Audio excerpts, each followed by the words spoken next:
Hello guys, how are you. आज हम थोड़े ऑकवर्ड उसमें बैठे हुए हैं, ठीक है। सो एनीवेज, आज का जो मेरा मेन पर्पस है बताने का, थोड़ा सा थियोरी, ठीक है। If you understand that, then music will become very very easy and you can actually use this in your Casio keyboard, piano, whatever you have with you, okay, and you can use it on your guitar, okay. So this is about note. जैसे कि music में होते हैं notes, ठीक है, जिसमें जैसे English हम सीखते हैं तो उसमें अल्फ़ाबेट्स होते हैं, अल्फ़ाबेट्स ABCD, राइट। तो उसी उसी तरीके म्यूजिक में क्या होते हैं, नोट्स, जैसे अपने इंडियन स्टाइल में। And before I start I just want to say my writing is very bad. I am not that fond of writing, so please don't जज me on the basis of my writing, okay. तो करते हैं, देखिए सबसे पहले क्या होता है, जो हम इसको इंडियन स्टाइल में लिखते हैं तो ये होता है सा रे गा मा पा धा नी एंड सा, राइट। सो अगर दिख रहा है तो आपको, अरे बहुत ही गंदा लग रहा है यार, मुझे मेरी खुद की राइटिंग बड़ी बेकार लग रही है, बट समझ जाओ। सा रे गा मा पा धा नी सा, ठीक है। तो ये हो गया सा रे गा मा पा धा नी सा, ये बोलते हैं हम लोग 7 नोट्स हमारे पास होते हैं, ठीक है। अगर हम लैटिन फॉर्म में करेंगे तो ये होता है डो रे मी फा सो ला टी एंड डो, राइट। हम करते हैं दूसरे, जैसे वेस्टर्न फॉर्म में तो ये होता है C D E F G A B C, right. ये होता है वेस्टर्न फॉर्म में। तो अब क्या होता है इसके अंदर, ये हमारे हो गए 1 2 3 4 5 6 7, ये जो 8 नोट है दिस इज रिपीटिंग, क्योंकि वापस जा रहा है। ये डो था, यहाँ पर भी डो है, सा था, ये सा था, तो यहाँ पे हम काउंट करते हैं, ये हमारे 7 नोट हो गए, ठीक है। तो अब मैं बताऊंगा कि इसको हम गिटार के फॉर्मेट में कैसे करते हैं, कैसे लर्न करते हैं, ठीक है। तो आपको पहले होता है नोट पता होना चाहिए, क्या बजा रहे हो गिटार के ऊपर, तो क्या बजा रहे हो, यू शुड नो इट, ठीक है। पता नहीं होगा तो फिर आप खाली रैंडमली बजाओगे, पता नहीं होगा। सबसे पहले हमको समझना है ये, जैसे हमारे पास जो स्ट्रिंग्स होती हैं गिटार में, वो होती है E B G D A E, ये हो गई एक स्ट्रिंग, दूसरी स्ट्रिंग, तीसरी स्ट्रिंग, चौथी, पांचवी और छठी, ठीक है। अब सबसे जो मोटी वाली स्ट्रिंग है इसके अंदर वो है ये वाली लो स्ट्रिंग, जो हम गिटार में सबसे ऊपर जो होती है ये वो वाली स्ट्रिंग, ठीक है। सबसे पतली वाली ये होती है, ठीक है। तो अब हमारे हो गए ये फ्रेट्स, ये जो हमने फ्रेट्स बनाते हैं, ये हमारे हो गए फ्रेट्स, ठीक है। ये हमारे फ्रेट्स हो गए। जब आप इसको प्रेस करते हो तो आप एक नोट बजाते हो, जैसे मैंने इसमें वहाँ पे लिखा था वैसे ही आप एक नोट बजा रहे होते हो, ठीक है।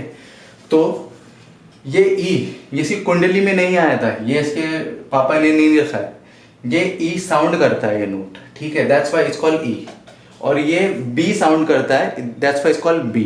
ये जी साउंड करता है इसलिए जी है, ये डी साउंड करता है इसलिए डी है, ये ए साउंड करता है ये इसलिए ई है, ए है, और ये ई साउंड करता है इसलिए ई है। ये हाई ई है, ये इसे लो ई है। जैसे कि अब मैं बात करूं, जैसे मैंने बोला सा रे गा मा पा धा नी सा, अब फिर से सा आया, ठीक है। बट देन जो पहला सा था वो था सा, और दूसरा सा सा सा, ठीक है, वो हाई हो गया, ठीक है, वो हाई हो गया। तो मतलब ये लो सा, ये हाई सा, तो अब ये ऐसे मत करना सा रे, काफी लोग ऐसे करने लगे, नहीं, ठीक है, that is totally different and I will tell you कैसे होता है, ठीक है।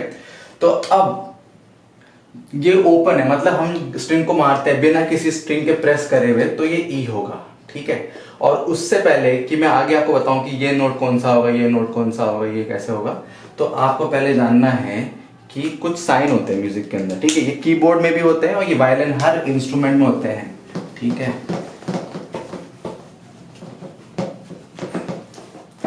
ये देखो, ये होता है एक, ठीक है। मैं बच्चों से पूछता हूँ क्या है, तो बच्चे बोलते हैं हैशटैग है सर। ये हैशटैग नहीं है, ठीक है, ये है sharp. This is called SHARP, R P, sharp, ठीक है।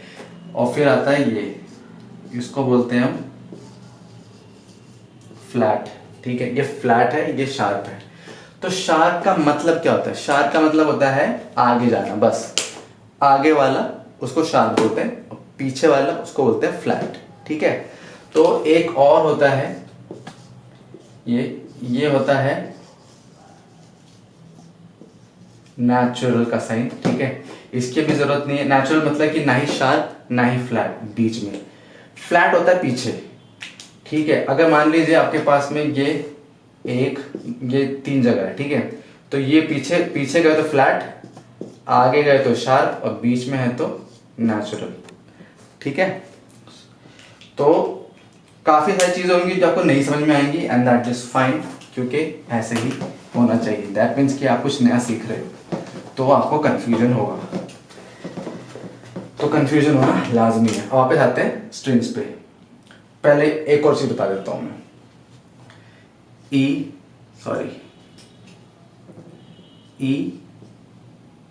F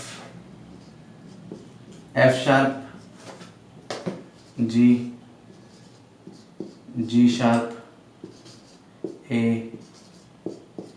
A sharp, B, C sharp, D sharp, ठीक है। तो आपने अगर नोट किया होगा, मैंने ई का और मैंने बी का शार्प नहीं लिखा है, ठीक है। मैंने क्या लिखा है? ई के बाद सीधा एफ के बाद लिखा है एफ शार्प, फिर जी लिखा है, जी के बाद जी शार्प, फिर ए लिखा है, फिर ए शार्प लिखा है, फिर बी लिखा है, फिर बी के बाद सी लिखा है, सी के बाद सी शार्प, डी शार्प। मैंने ई और बी का शार्प नहीं लिखा हुआ है, ठीक है। तो मतलब ये हो गया कि इनके शार्प नोट्स नहीं होते। अगर आपने देखा होगा पियानो के अंदर, तो आपने देखा होगा व्हाइट नोट्स होते हैं पियानो के अंदर और ब्लैक नोट्स होते हैं, ठीक है। तो जो व्हाइट नोट होते हैं वो होते हैं जो बिना शार्प के होते हैं, और जो ब्लैक नोट्स होते हैं वो होते हैं जो शार्प वाले होते हैं। तो आपका ये व्हाइट नोट होगा, ये फिर व्हाइट नोट होगा, फिर ब्लैक नोट होगा, ये व्हाइट नोट होगा, ब्लैक नोट होगा, white note, black note, white note, white note, black note. और मैंने सर्कल फॉर्म में क्यों लिखा था? क्योंकि यही होते हैं, सिर्फ ये रिपीट होते रहते हैं। और जितना मैं ऐसे जाऊंगा उतना मैं हाई चला जाऊंगा, और जितना मैं ऐसे जाऊंगा उतना मैं लो चला जाऊंगा, ठीक है। मतलब इस तरफ जाने में आवाज मोटी होगी, इस तरफ जाने में आवाज पतली होगी, सिंपल एज दैट, ठीक है। तो अब क्या होता है, इसको हम बोलते हैं ऑक्टेव। दिस इज वन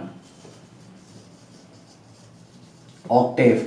जैसे बहुत सारे सिंगर होते हैं तो वो बोलते हैं अरे मैं 2 ऑक्टेव तक गा सकता हूँ। काफी बोलते हैं कि अरे मैं हाई ऑक्टेव सिंग कर सकता हूँ, कोई बोलता है मैं लो ऑक्टेव सिंग कर सकता हूँ, ठीक है।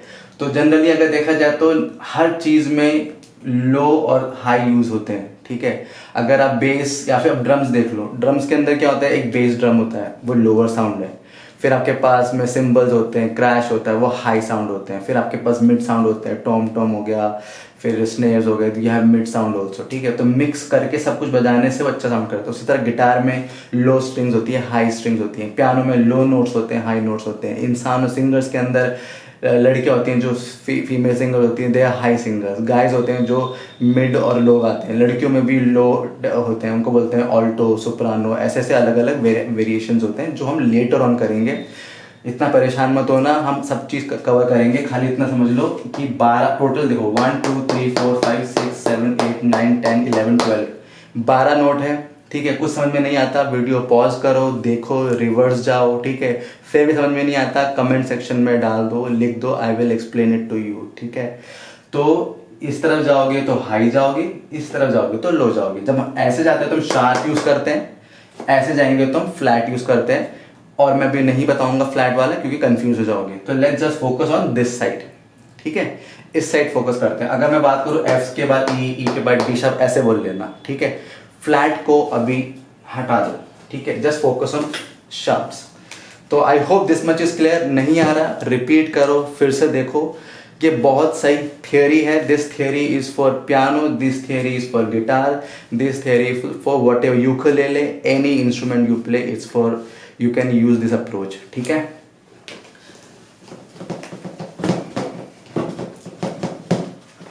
तो अब आते हैं स्ट्रिंग्स के ऊपर। तो हमारे पास थी स्ट्रिंग ई, बी, जी, डी, ए ई। ठीक है, तो ये थी हमारी स्ट्रिंग्स। ठीक है, अब मैंने बना दिया 1 freight, 2 freight, 3 freight, 4 freight, 5 freight. ठीक है, 5 फ्रेट हो गए हमारे पास में। अब हमें क्या करना है, हमें देखना है कि जो ई है, मतलब ई जब बजेगा, जब हम ओपन, हम कुछ भी नहीं बजा रहे तब ई बजेगा। अब मैंने जैसे बताया था ई का शार्प नहीं होता। ठीक है, तो मैं आगे जब जाऊंगा तो मैं यहाँ पर ये जो नोट, अगर मैंने फर्स्ट फ्रेट बजाया, फर्स्ट फ्रेट जो होगा वो होगा एफ। ठीक है, इसके आगे जाऊंगा तो ये होगा एफ शार्प, आगे जाऊंगा तो वो होगा जी, उसके आगे जाऊंगा तो वो होगा जी शार्प, उसके आगे जाऊंगा तो वो होगा ए, और उसके आगे जाऊंगा तो होगा ए शार्प, उसके आगे जाऊंगा तो ऐसे ऐसे। आप वीडियो में देख सकते हो जो मैंने सर्कल बनाया था वो एग्जैक्टली इसी तरह से फॉलो होगा। उसी तरीके से ये बी स्ट्रिंग थी।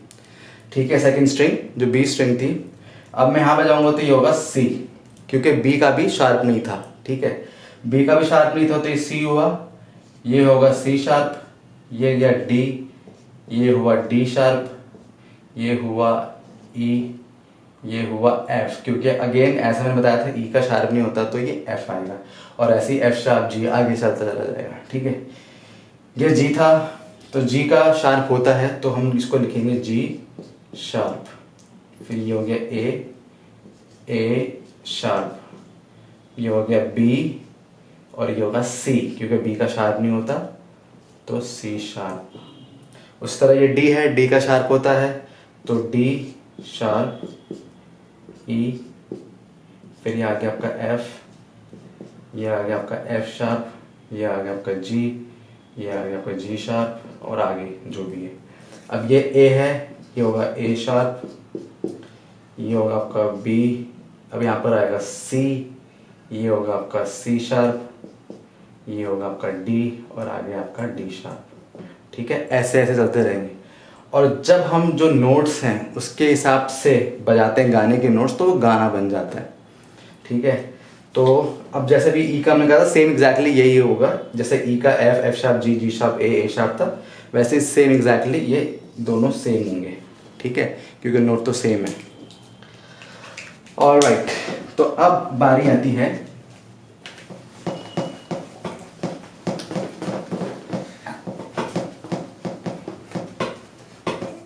यहाँ मैंने आपको कोई पर्टिकुलर इंस्ट्रूमेंट नहीं सिखा रहा, आपको गिटार बजाना आता तो गिटार बजा सकते हो, पियानो बजाना आता तो पियानो बजा सकते हो। ठीक है, आपको नोट पता होने चाहिए।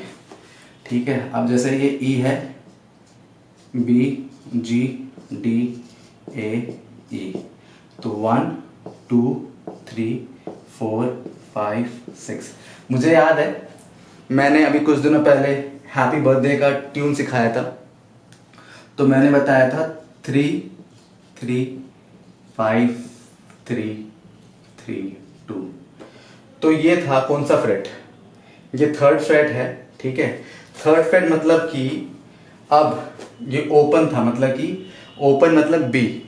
अब मैंने फर्स्ट फ्रेट बजाया तो फर्स्ट फ्रेट क्या होगा, बी का शार्प नहीं होता तो फर्स्ट फ्रेट हुआ सी, और सेकंड फ्रेट क्या हुआ, सी शार्प, और थर्ड फ्रेट क्या हुआ, थर्ड फ्रेट हुआ डी। राइट, थर्ड फ्रेट हुआ डी, यानी कि ये डी बज रहा है, और जो थर्ड फ्रेट अगेन है ये भी डी बज रहा है। उसके बाद में फोर्थ फ्रेट क्या हुआ, डी है तो डी शार्प हुआ फोर्थ फ्रेट, जो हम नहीं बजा रहे, हम बजा रहे हैं फिफ्थ फ्रेट, तो फिफ्थ फ्रेट क्या हुआ, ई। राइट, उसके बाद हम वापस थर्ड बजा रहे हैं, मतलब कि हम बजा रहे हैं डी। उसके बाद हम बजा रहे हैं ई स्ट्रिंग पे, ई स्ट्रिंग पे क्या बजा रहे हैं हम, थर्ड नोट, तो मतलब कि ओपन ई स्ट्रिंग क्या हुआ, ई, और फर्स्ट फ्रेट क्या हुआ, एफ, और सेकंड हुआ एफ शार्प, और थर्ड हुआ आपका जी, और उसके बाद वापस जा रहे हैं तो ये बजा रहे हैं एफ शार्प।